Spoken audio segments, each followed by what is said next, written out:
अस्सलाम वालेकुम students, hope you all are doing really great और आप सबका मॉक टेस्ट भी बहुत अच्छा हुआ होगा. Many of you will be feeling that we have a strong grip over the rules and we're quite ready for the final exam. Some may be feeling we just need more time for the practices and for having a strong grip. So yes, that was a good time for the evaluation. Anyways, let us start without any delays. आज की discussion शुरू करते हैं और let us find out if we get to know any new concept. So yes, let's go. So MCQ number 1 is it was Dash who alerted the authorities about the incident. In options में हमारे पास क्या है? Pronouns हैं. Now you guys must remember the pronoun chart जिसमें हमारे पास subjective pronouns थे, objective थे, possessive adjective थे, possessive pronouns थे, reflexive थे. हर pronoun अपनी एक suitable जगह पे आ रहा था. हम ऐसा नहीं कर सकते कि जहाँ पर subjective pronoun आना है उसकी जगह पर हम objective लिख दें, या जहाँ पर ऑब्जेक्टिव आना है उसकी जगह पर सब्जेक्टिव लिख दें, या इन दोनों की जगह पर हम रिफ्लेक्सिव प्रोनाउन लिख दें. नहीं, सब्जेक्टिव जहाँ पर सूटेबल है वहाँ पर सब्जेक्टिव ही आएगा, जहाँ पर ऑब्जेक्टिव सूटेबल है वहाँ पर ऑब्जेक्टिव ही आएगा, और जहाँ पर रिफ्लेक्सिव चाहिए वहाँ पर वही आएगा. सो इसलिए हमें वो प्रोनाउन चार्ट भी याद करना था, यानी कि सब्जेक्टिव में आई आ रहा है या मी आ रहा है, हिज आ रहा है या फिर ही आ रहा है, हमें ये भी डिफरेंस याद रखना था. दूसरा हमें याद रखना कि कौन कौन से प्रोनाउंस कहाँ पर यूज़ होते हैं. अब यहाँ पर अगर अपनी स्टेटमेंट को देखें, इतने पार्ट को, तो it was dash, we have a subject it, then we have a linking verb, हमारे पास एक वर्ब है which is specifically acting as a linking verb. और लिंकिंग वर्ब के बाद अगर हम बात करें तो हमारे पास जो यहाँ पर इस ब्लैंक में फ़ौरन बाद इसके बाद पार्ट आ रहा होता है उसको हम क्या कहते हैं कि वो सब्जेक्ट कॉम्प्लीमेंट होता है. फॉर योर इन्फॉर्मेशन वो क्या होता है? सब्जेक्ट कॉम्प्लीमेंट होता है. ठीक है, तो हमें ये बात भी समझ आ गई. एक तो ये सब्जेक्ट कॉम्प्लीमेंट है, इस वजह से इसकी प्लेस पे हम subjective case of pronoun use करेंगे. दूसरा, लिंकिंग वर्ब्स के हमेशा बाद, आपको ये भी बात याद रख सकते हैं, हमेशा लिंकिंग वर्ब्स के बाद आप subjective case of pronoun he use करते हैं. हमेशा हमेशा सब्जेक्टिव केस. अब आपको जिस तरह का चाहिए, आई हो सकता है, ही हो सकता है, शी हो सकता है, इट हो सकता है, यू हो सकता है, लेकिन सब्जेक्टिव केस ही होना चाहिए. यहाँ पर हमारे पास गिवन ऑप्शन में से सब्जेक्टिव केस है, वो है option A, I. It was I who alerted. It was me नहीं, इट वॉज माई सेल्फ नहीं, इट वॉज माइन नहीं, तो only correct option is I. और हमें रूल भी पता चल गया. MCQ number 2, the rose smells dash attracting bees from all over the garden. Okay, हमें चूज़ करना है स्मेल्स को मॉडिफाई करने के लिए आगे एक वर्ड, इसको डिस्क्राइब करने के लिए. अब हम पहले आइडेंटिफाई करने के स्मेल्स क्या है. स्मेल्स क्या है, पहले इसको आइडेंटिफाई करेंगे, फिर देखेंगे कि इसको आइडेंटिफाई करने के, इसको जब ने आइडेंटिफाई कर लिया तो फिर हम देखेंगे कि ये किस तरह का आगे पार्ट ऑफ स्पीच लेगा मॉडिफाई होने के लिए. तो smells is a word, specifically sensory verb है. Sensory, again it's a linking verb भी है, क्योंकि ये सब्जेक्ट को, जो सब्जेक्ट है हमारे पास, इसको इसके कॉम्प्लीमेंट से लिंक कर है. एक तो सेंसरी वर्ब हो गया, दूसरा ये अगर पूरी इसकी डिस्क्रिप्शन की बात करें तो सेंसरी लिंकिंग वर्ब है. अब जितने भी आपके पास सेंसरी वर्ब्स हैं, इनको डिस्क्राइब करने के लिए हम हमेशा एडजेक्टिव्स यूज़ करते हैं. आपने पढ़ा कि एडजेक्टिव्स किसको मॉडिफाई करते हैं? नाउन या प्रोनाउंस को. और वर्ब्स को मॉडिफाई करने के लिए क्या होते हैं? एडवर्ब्स होते हैं. लेकिन सेंसरी वर्ब्स एक ख़ास टाइप है जिसके लिए आप हमेशा एडजेक्टिव्स यूज़ करेंगे, जैसे कि स्मेल, टेस्ट, फील. इनके लिए आप हमेशा इनको डिस्क्राइब करने के लिए एडजेक्टिव्स यूज़ करेंगे. सो यहाँ पर sweet is the correct option, जो कि एडजेक्टिव है. स्वीटली एडवर्ब है. स्वीटनेस हमारे पास नाउन है, और मोर स्वीटली ये कोई स्टैंडर्ड स्ट्रक्चर ही नहीं है. So sweet is the correct option. और हमें रीज़न पता चल गया, क्योंकि सेंसरी वर्ब था. वर्ब आपने आइडेंटिफाई कर लिया, आप फ़ौरन से कहेंगे कि वर्ब है, इसको तो एडवर्ब भी मॉडिफाई करेगा और आप स्वीटली चूज़ कर लेंगे. तो इस तरह की गलती नहीं करनी, प्रॉपर्ली देखने की किस टाइप का वो वर्ब है. Choose the sentence with correct order of adjectives. अच्छा जी, ऑर्डर ऑफ एडजेक्टिव्स के लिए हमने निमोनिक याद किया होता है, उसी को एक दफ़ा रिकॉल करेंगे और अपने एडजेक्टिव्स को देखेंगे और उसको फिर उसमें कैटेगराइज कर लेंगे. आप लोगों ने मेनली जो पढ़ा होगा वो इस तरह से होगा, ओजास फॉर्म. कुछ स्टूडेंट्स ने थोड़ा सा एक दो चीज़ें आगे पीछे कर ली होंगी या एक दो चीज़ें ऐड कर ली होंगी, बट उसका कोई मसला नहीं है, फिर भी आपका ऑर्डर सेम ही रहता है. ठीक है, उसमें कोई मसला नहीं है. अब हम अपने एडजेक्टिव्स को देखते हैं, उनको कैटेगराइज करते हैं. वी हैव 4 एडजेक्टिव्स हियर, या 4. Leather, beautiful, brown, Italian. और ये हमारे पास फिर नाउन है जिसको ये मॉडिफाई करें. तो हम देख लेते हैं कि लेदर किस कैटेगरी में आएगा. देन वी हैव ब्यूटीफुल, इसको हमने किस कैटेगरी में रखना है. फिर हमारे पास ब्राउन है और हमारे पास है इटालियन. अब लेदर कौन सी कैटेगरी में आ रहा है. Just a minute, let me change the colour. या लेदर कौन सी कैटेगरी में आ रहा है. मटेरियल में. और ये हमारे पास रहा मटेरियल. उसके बाद हमारे पास आ रहा है इटालियन. इटालियन किस में आ रहा है. ओरिजिन में आ रहा है. और ये रहा हमारे पास ओरिजिन.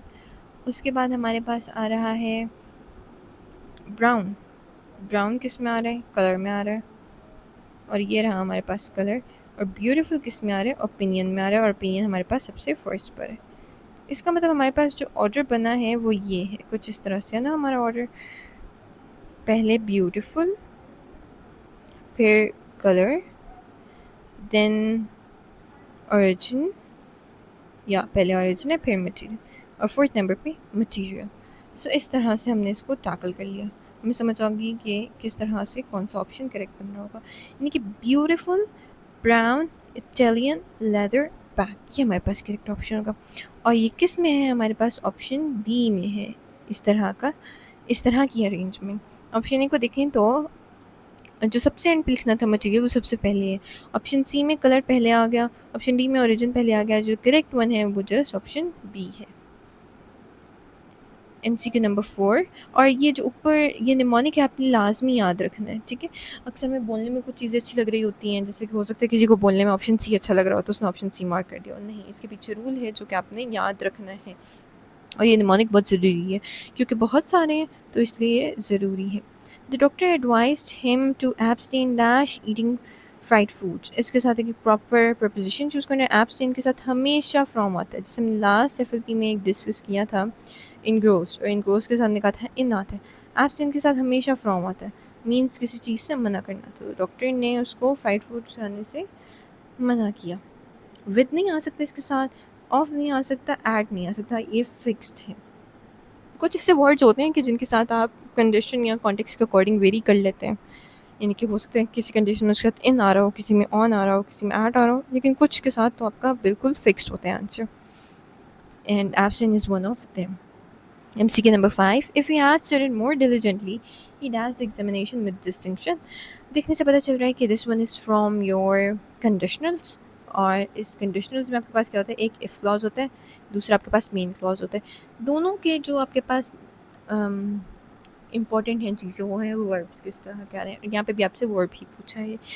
इफ़ क्लॉज का वर्ब भी आपने याद रखना है, टेंस याद रखना है, मेन क्लॉज का भी याद रखना है फॉर ऑल कंडीशंस. जो 4 कंडीशनल्स आपने पढ़े उन सब के लिए. यहाँ तो आपको इफ़ क्लॉज हेल्प करेगा आइडेंटिफाई करने में कौन सा ये कंडीशनल है या मेन क्लॉज.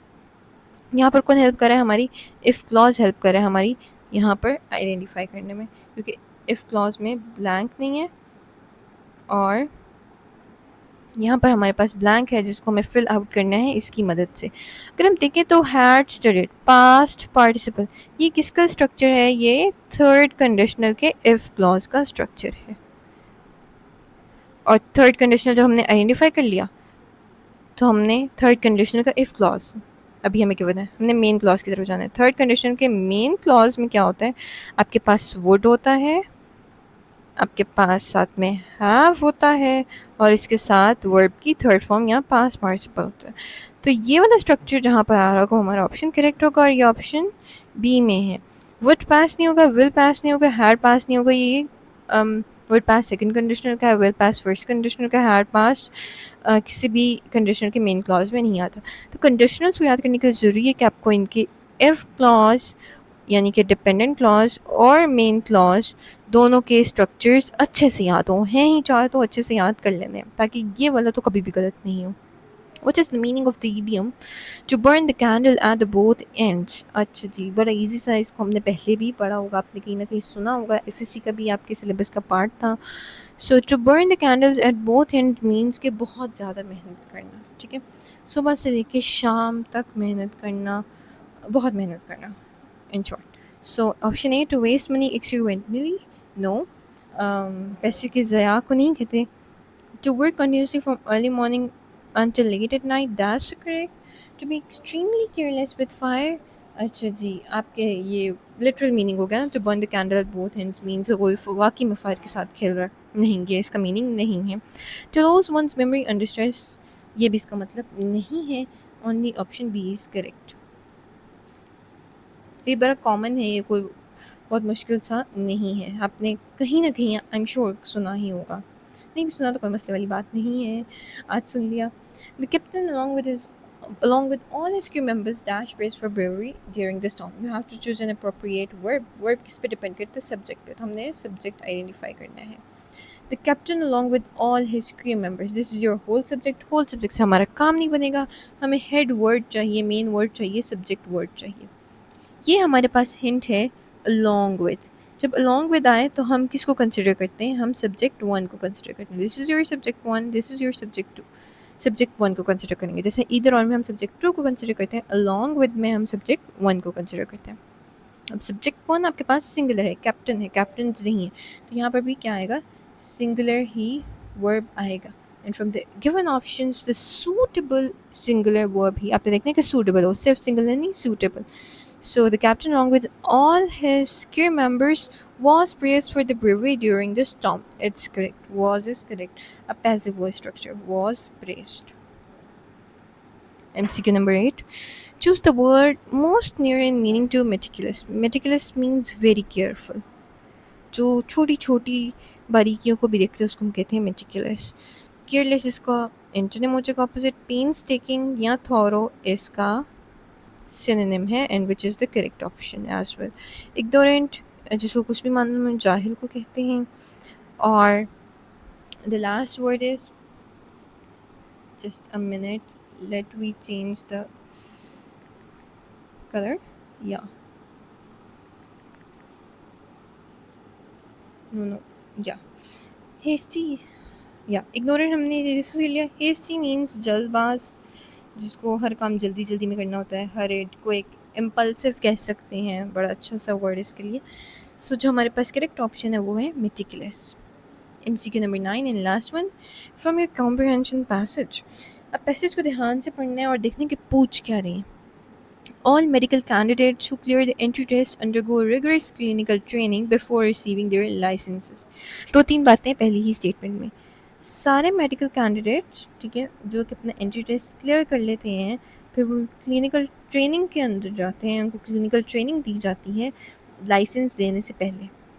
और यहाँ पे बात कर रही है तमाम. ऐसा नहीं है कि कोई किसी का फेवरेट है तो उसको वो ट्रेनिंग नहीं देंगे, उसकी ट्रेनिंग नहीं करेंगे, उसके से जाने देंगे. नहीं, तमाम कैंडिडेट्स की ज़रूरी है कि वो क्लिनिकल ट्रेनिंग करें, उनको लाइसेंस अगर चाहिए.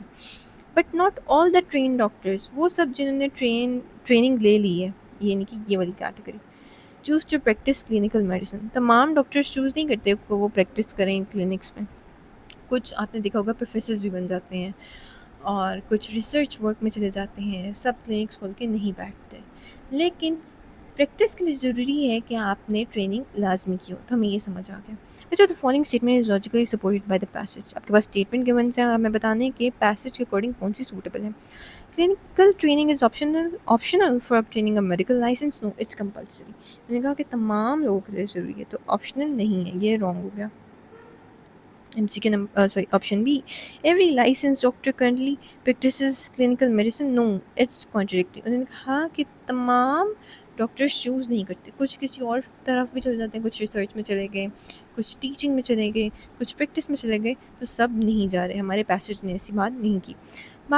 Option C. Passing the entry test is a necessary step toward undergoing clinical training for licensing. Yeah, जो सब एंट्री टेस्ट क्लियर कर लेते हैं वो ही ट्रेनिंग के लिए एलिजिबल है. जिसने एंट्री टेस्ट ही नहीं क्लियर किया वो ट्रेनिंग के लिए भी एलिजिबल नहीं है और उसको लाइसेंस भी नहीं मिलेगा. तो ये बात हमें ठीक लग रही है, लेकिन हम पहले ऑप्शन डी देखेंगे, फिर फाइनलाइज करेंगे.